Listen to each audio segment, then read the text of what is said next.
26 नवंबर 1930 को कनाडा के meridian daily general अखबार के फर्स्ट पेज पर एक खबर शाया हुई जिसका इन्वान था विलेज ऑफ द डेड। इस खबर ने पूरे कनाडा में खौफ की लहर दौड़ा दी क्योंकि शुमाली कनाडा में एक पूरा कबीला रातों रात बगैर किसी सुराग के गायब हो गया था। पीके दुर्वराठी की एक और वीडियो में खुशामदीद। नाजरीन, जो नॉर्थ कनाडा के एक दूर दराज इलाके में एक एंजिकोनी लेक थी जिसके किनारे एस्किमो नामी कबीला एक छोटी सी बस्ती में रहता था। यहाँ तकरीबन 100 से 150 लोग रहते थे जो इस झील से मछलियाँ पकड़कर अपनी रोजी कमाते थे। ये शुमाली कनाडा के दो इलाके हैं जहाँ हजारों नहीं बल्कि लाखों मुरब्बा किलोमीटर के रकबे पर सिर्फ चंद हजार लोग रहते हैं। वो इसकी वजह यहाँ का सख्त मौसम है। एंजिकोनी झील में माहीगीरी के अलावा इर्द गिर्द के पानी में देगर जानवरों का भी शिकार किया जाता है और उसके लिए बहुत से शिकारी यहाँ आते रहते हैं। ये नवंबर 1930 का सर्द दिन था जब जो लेपल नामी एक शिकारी शिकार के लिए इस इलाके में आया। वो शिकार में इतना मगन हो गया कि कब अंधेरा हो गया इसे एहसास ही न हुआ। उसके जहन में एक ख्याल आया, पहले की तरह एंजिकोनी जेल के करीब एस्किमो नामी कबीले के साथ जाकर रात गुजारेगा। इस कबीले के लोग बाहर से आने वाले लोगों को खुश करने में काफ़ी मशहूर थे। तो जो लेपल ने अपना सामान छोड़ा और एस्किमो की तरफ बढ़ने लगा। चांदनी रात थी लेकिन दूर दूर तक मुकम्मल खामोशी थी। ना कोई शख्स दिखाई दे रहा था, ना किसी की आवाज़। इसे सिर्फ अपने कदमों की आवाज़ ही सुनाई दे रही थी। अगरचे जो ने पहले भी ऐसा किया था लेकिन आज कुछ गैर मामूली ज़रूर था। ऐसा लगता था कि शायद कॉलोनी के लोग यहाँ से अचानक चले गए हों। जो लेपल ने पूरी कॉलोनी की तलाश शुरू की। उसने देखा कि कबायली लोगों ने जिन कुत्तों को पा रखा था उनके गले में रस्सी बंधी हुई थी, लेकिन कुत्ते भूख से मर चुके थे। अगरचे कुत्तों के सामने खाना दस्तयाब था लेकिन उनको खाना देने के लिए वहाँ कोई मौजूद नहीं था। एक जगह उसने एक कब्र खुदाई हुई देखी। इस कब्र को देखकर ऐसा लगता था कि इसे खोदे हुए ज्यादा वक्त नहीं गुजरा था। ये सब देखकर बेचैनी और खौफ की सतह बहुत बढ़ गई थी। रात को अकेले सारा मंजर देखकर वो बहुत ज्यादा खौफजदा हुआ।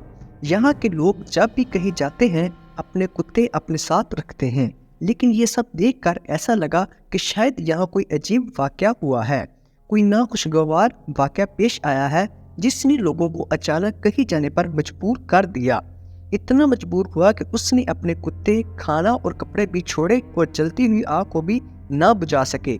ये सब देखकर जो मजीद बर्दाश्त न कर सका वो जल्द से जल्द करीबी टेलीग्राफ ऑफिस पहुंच गया।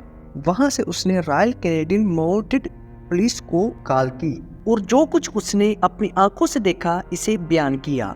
जब पुलिस गांव पहुंची तो उन्होंने जो कुछ भी बताया वो सच साबित हुआ।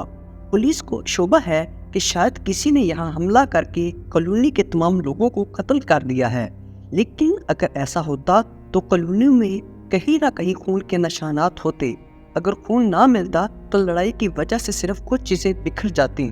पुलिस ने फौरी तौर पर गांव वालों की तलाश के लिए सर्च ऑपरेशन शुरू कर दिया। इस सर्च ऑपरेशन में एक बहुत ही अनोखी चीज देखने को मिली जिस पर शायद जो ने भी तवज्जो नहीं दी थी। पूरी बस्ती बर्फ से ढकी हुई थी लेकिन इस बर्फ पर पाँव के निशान नहीं थे। सिर्फ एक शख्स के कदमों के निशान थे और वो जो के थे। यानी इस बस्ती में जो के सिवा कोई नहीं आया और ना गया तो बस्ती वाले कहाँ गए। झील पर भी बर्फ पड़ी थी और मकीनों की बाकियात जमीन पर खड़ी थी। चूँकि इस मौसम में मछलियाँ नहीं पकड़ी जाती इसलिए मछलियों को घसीट कर जमीन पर खड़ा कर दिया गया।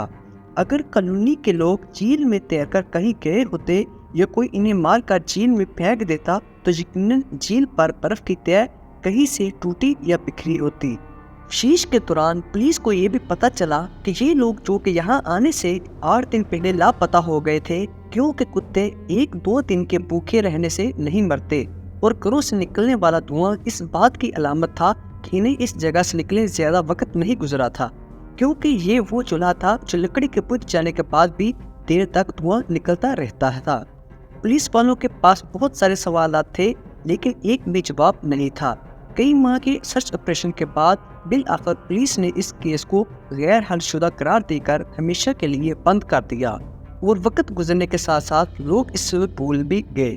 اس واقعے کے 50 سال بعد راجر پور اور نینل بینٹل نامی مصنفین نے 1984 میں ایک مضمون لکھا اور اس سارے معاملے کو ایلین سے جوڑنے کی کوشش کی۔ انہوں نے اپنے مضمون میں بتایا کہ جب وہ اس علاقے کی سیر کے لیے ایجکونی جھیل گئے تو انہیں وہاں ایک شکاری اور اس کے 2 بیٹے ملے۔